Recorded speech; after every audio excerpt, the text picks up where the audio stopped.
మెదక్ జిల్లా గ్రామ పంచాయతీ కార్మికుల 2 నెలల నుండి వేతనాలు రావటం లేదని మెదక్ కలెక్టరేట్ కార్యాలయం ముందు నిరసన.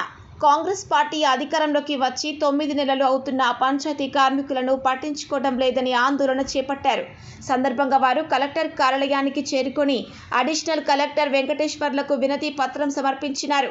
అనంతరం మీడియాతో మాట్లాడారు. గవర్నమెంట్ అధికారంలోకి వస్తే గ్రామ పంచాయతీ కార్మికులందరికీ పర్మనెంట్ చేస్తా, మల్టీపర్పస్ రద్దు చేస్తా, మల్టీపర్పస్ విధానాన్ని ఈరోజు ఎత్తేస్తామనేది కాంగ్రెస్ గవర్నమెంట్ చెప్పింది. ఇప్పటికీ కాంగ్రెస్ గవర్నమెంట్ అధికారంలోకి వచ్చి 9 నెలలు పూర్తి అవుతున్న ఈ గ్రామ పంచాయతీ కార్మికుల సమస్యలు ఏ ఒక్క సమస్య కూడా పరిష్కరించిన దాఖలాలు. గ్రామ పంచాయతీ కార్మికుల సమస్యలు పరిష్కరించాలనేది రాష్ట్ర వ్యాప్తంగా ఈరోజు పెద్ద ఎత్తున ఆందోళన నిర్వహిస్తున్నాం. ఇప్పటికే మెదక్ జిల్లాలో ప్రతి 3 నెలలకు ఒకసారి గ్రామ పంచాయతీ కార్మికులకు సబ్బులు, సరుకులు, నూనెలు, అట్లాగే వాళ్ళకు బ్లౌజులు, మాస్కులు ఇవన్నీ ఇవ్వాలి. జీవో నెంబర్ 51ని కూడా సవరించాలనేది కూడా ఈరోజు మేము. జీతాలు వస్తలేవు కదా, మాకు కూడా జీతాలు రావట్లేదు కదా. 2 నెలలు 1 నెల రిలీజ్ చేసినామన్నారు, అవి లేవు. ఈ నెల ఈరోజు వేస్తున్నది, అవి గిట్ట లేవు. సబ్బులు, సరుకులు గిట్లా మాకేం లేవు. మనం దసరా పండుగ ఎట్లా చేసుకోవాలి? మేము ఇస్తాం అంటారు. మరి మా పిల్లలకి ఎట్లా, మాకు ఎట్లా, ఏంటి ఎట్లా చేసుకోవాలి? మేము అసలు పెద్ద పండుగనే మాకు ఇది.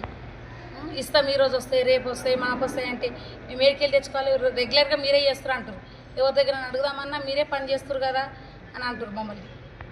ఏడికెళ్ళి తీసుకురావాలి మేము? మాకు కోళ్ళు ఇస్తారు, పైసలు లేకపోతే పండుగ ఎట్లా చేస్తాం చెప్పు? అసలు పెద్ద పండుగ పిల్లలు ఏదో దసరానే పెద్ద పండుగనే, ఎట్లా చేస్తాం చెప్పు? బతుకమ్మ పండుగ అంటే పెద్ద పండుగనే ఇది. ఈ పండుగ జీతాలు రాకపోతే ఎట్లా మరి? అసలు 2 నెలలు అంటే శివపేట మండలానికి ఉన్నాయి, 3 ఉన్నాయి, 4 ఉండొచ్చు. మాకైతే 2 నెలలు. శివ నేను గ్రామ పంచాయతీ కార్మిక సంఘం జిల్లా కార్యదర్శి ఆసుకుని మాట్లాడుతున్నాను. అయితే గత సంవత్సరం గ్రామ పంచాయతీ కార్మికులకు జీతాలు వేస్తామని చెప్పేసి మేనిఫెస్టో పెట్టి, అయినా ఆ మేనిఫెస్టో ప్రకారం మనకు గ్రామ పంచాయతీ వర్కర్లకు పర్మనెంట్ లేదు.